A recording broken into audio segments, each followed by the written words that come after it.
한국농어촌체험지도사협회 회장직을 맡고 있고요. 예, 팔공산 주인 김동엽입니다. 반갑습니다. 제가 왜 팔공산 주인이냐? 팔공산 땅 주인이 아니고요. 땅 주인이 아니고 팔공산에서 술 먹는 사람입니다. 술 주자 사람 있자. 예.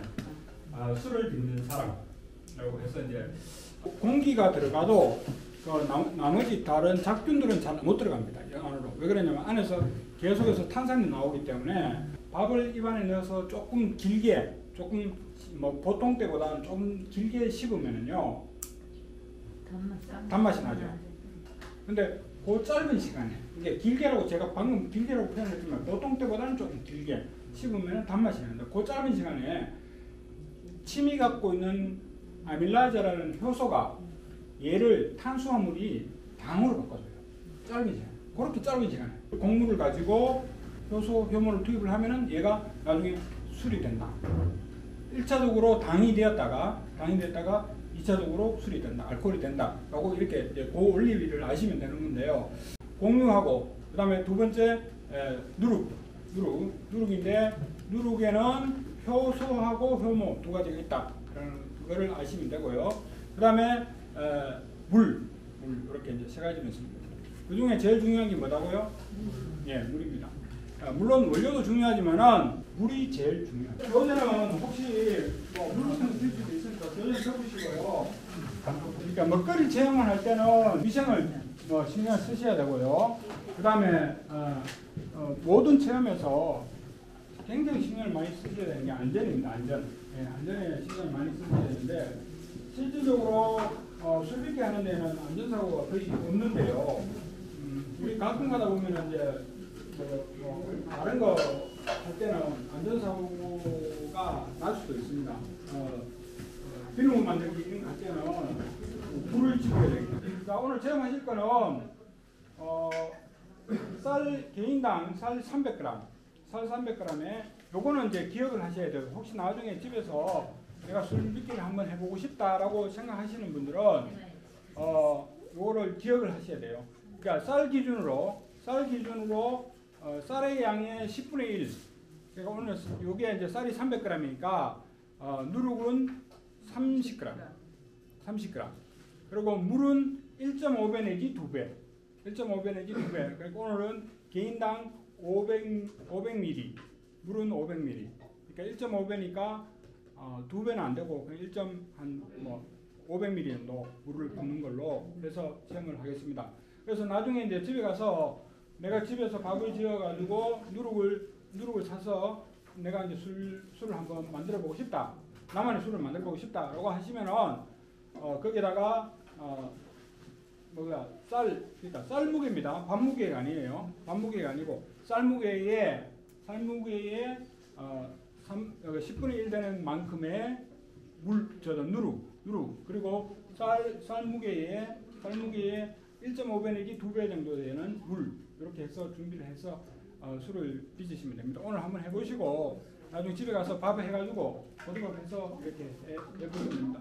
지금 앞에 있는 거는 생쌀은 아니고요. 쌀가루입니다. 그러니까 쌀가루인데 행암이라고 해서 뻥튀기 한 거죠. 뻥튀기 한 거기 때문에 그냥 먹어도 됩니다. 물론 뭐 생쌀도 먹어도 되지만은 뻥튀기 하는 겁니다.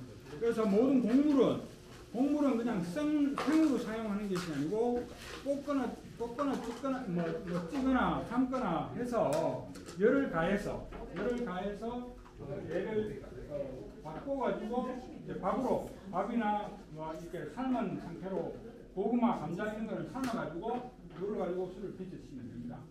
빚으시면 되는데 밥도 마찬가지입니다. 밥도 볶거나 찌거나 삶거나 해가지고 이렇게 이제 쌀을 가공을 해서 1차 가공을 해서 이제 술을 빚는 거다라고 이렇게 보시면 됩니다. 자, 앞에 요거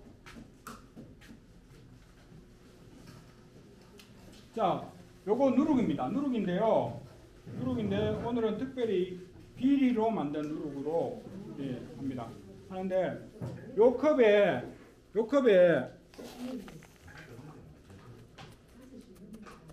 요 정도 뜨시면은 그러니까 가득이죠. 가득. 자, 요 컵으로 가득 드시면 30g입니다. 30g이니까 각자 요 컵으로 한 컵씩 그 통에다 부으시고요. 물. 자, 그 다음에 물. 물은 여기에 여기 최고 위에 눈금이 500ml입니다.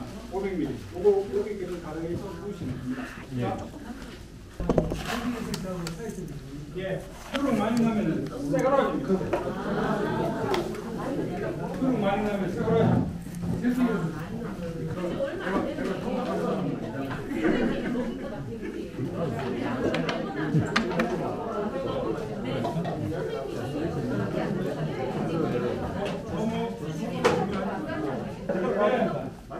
자, 그거 넣었으면 장갑 낀 손으로 넣어주세요.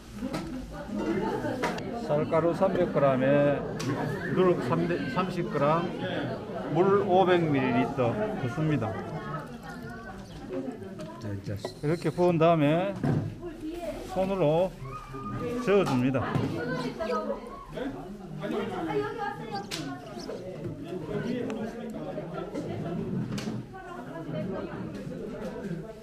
됐습니다.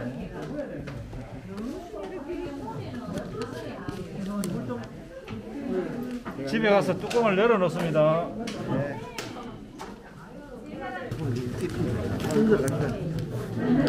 완수. 섭씨 28도 내외에서 발효가 제일 잘 됩니다. 자, 3일 동안에는 제가 아까 전에 그 뚜껑은 어떻게 해야 된다, 열어서 보관을 해야 된다 하고 말씀드렸죠. 열어서 보관을 하시는데 3일 동안에는 얘를 뚜껑을 덮은 상태에서 이렇게 흔들어 주세요. 굳이 손 안 넣어도 됩니다. 손 안 넣어도 되고 이렇게 흔들어 주시면은 술이 이제 이렇게 골고루 좀 저어지겠죠. 그걸 하시고, 자, 한 이틀 내지 3일 정도 지나고 나면은 지금부터 이틀 내지 3일, 여기는 날짜를 적어놨으니까 이틀 내지 3일 정도 지나고 나서 여기에 손을 대보면은 따뜻하네 라고 느껴질 수가 있습니다. 이게 그러면 내 손이 몇 도입니까 보통? 예, 36.5도죠 원래 정상은. 그러면 자, 내 손이 한 35도 정도 된다고 보고, 자, 35도인데 얘가 따뜻하다고 하면은 35도보다 더 높잖아요, 그죠? 그래서 효모는 35도가 넘으면 죽습니다. 효모는 35도가 넘으면 죽기 때문에 35도를 절대 넘기면 안 됩니다. 그래서 따뜻하다라고 느껴질 때 안에서 보글보글 끓으면서 얘가 딱 만져보면 따뜻하다. 그러면은 그때 얘를 이런 통이나 아니면 싱크대에다가 찬물 받아가지고 이렇게 담가놓습니다. 한 20분 내지 30분 정도 이렇게 담가놓으면 얘가 다시 식어요. 그리고 이제 그때 다시 끄집어내가지고 보관을 따뜻한 데다 보관을 하시면 되는데, 중요한 거는 그 시기를 놓치면 술이 실패를 할 가능성이 큽니다. 술이 실패를 할 가능성이 크기 때문에 35도를 절대로 넘기면 안 된다라는 거를 염두에 두셔야 돼요. 35도를 절대로 넘기면 안 된다라는 거, 그것만 신경 쓰시면 크게 문제없이 수행됩니다. 자, 일주일 정도 지나고 나서 이 지금 요 술의 그러니까 두 배, 요 술의 2배 정도를 더 물을 붓습니다. 물을 부어가지고 얇은 천 같은 걸로 해서 걸르시면 막걸리가 됩니다. 자, 되는데, 자, 그때 보관을 하실 때